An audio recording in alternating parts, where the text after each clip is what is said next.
Thank you. Recognize Dr. Wenstrup. Thank you all for being here today, and thank you, Mr. Chairman. This is just a critical issue in my mind, caring for vulnerable children. It's one of the most important things I think that we could do.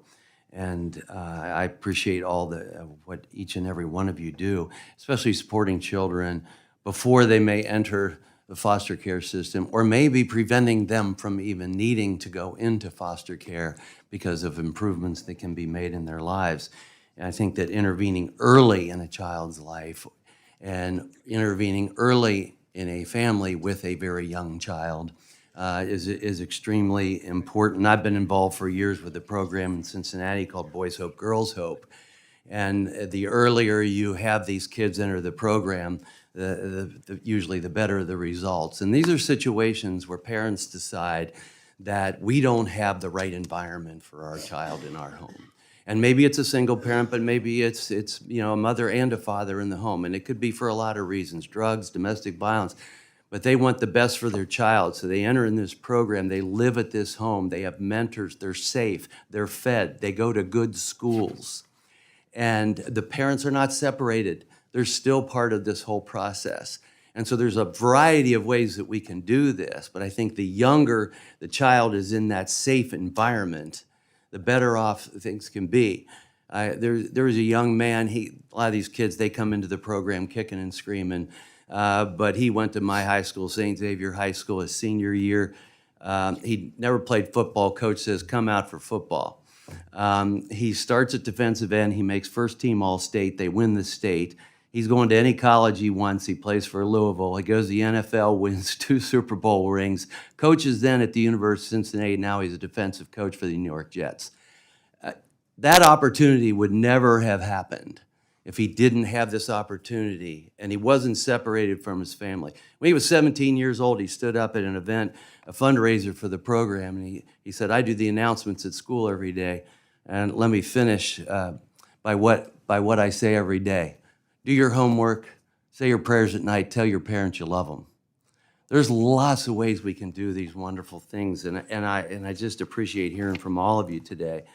Ms. Kraft, with your programs, you are so focused on outcomes, and that to me is important, and the path to independence, not only for the child, but for their entire family. So how valuable are outcomes you see when you're able to provide these community-based support to foster youth?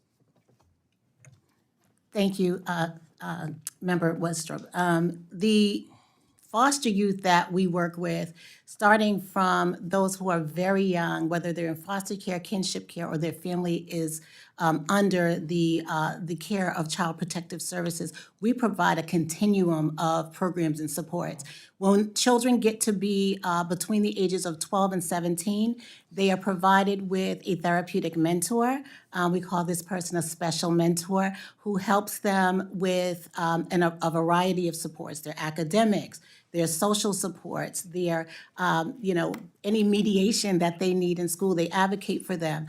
We have a special program for our youth that we partner with Chase Bank, and we provide them with a great deal of financial literacy and economic development. They get to open bank accounts. We put money in there. They learn about, how their career opportunities are related to their economic self-sufficiency and development. And as they work through these, this continuum of programs and services, we help them to plan for their future. So those who are interested in post-secondary education, we help to prepare them on that track. For those who are interested in other careers, we take them out to visit folks at the stadium. We take them out to visit folks at Chase Bank. We take them to the welding academy if they're interested in working with their hands.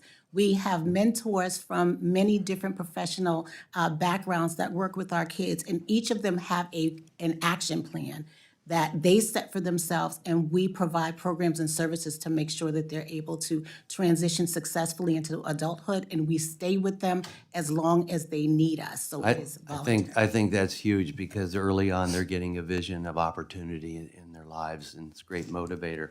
I'm an adoptive parent, Ms. Marquardt, and It's a beautiful thing. I've also, you talk about alternative options for people. Young mothers never expected to be pregnant. My wife has volunteered at a pregnancy center.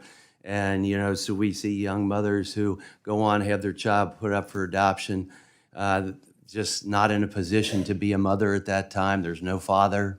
And later get married, have their own kids, and then adopt themselves. Could you comment on those opportunities and some of the blessings you see through this? Absolutely. I think working in social welfare is really just an opportunity to see all of the good and the bad in the world.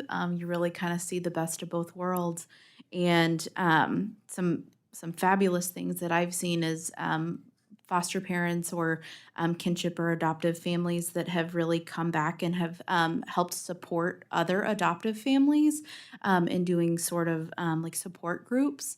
And I feel like that's been one of the most positive things that I've seen is that, really building that community around those families and providing support because, kiddos from foster care have trauma. So there's going to be some sort of possible behavior that comes with that and being able to support them so that it's not a disruption later on.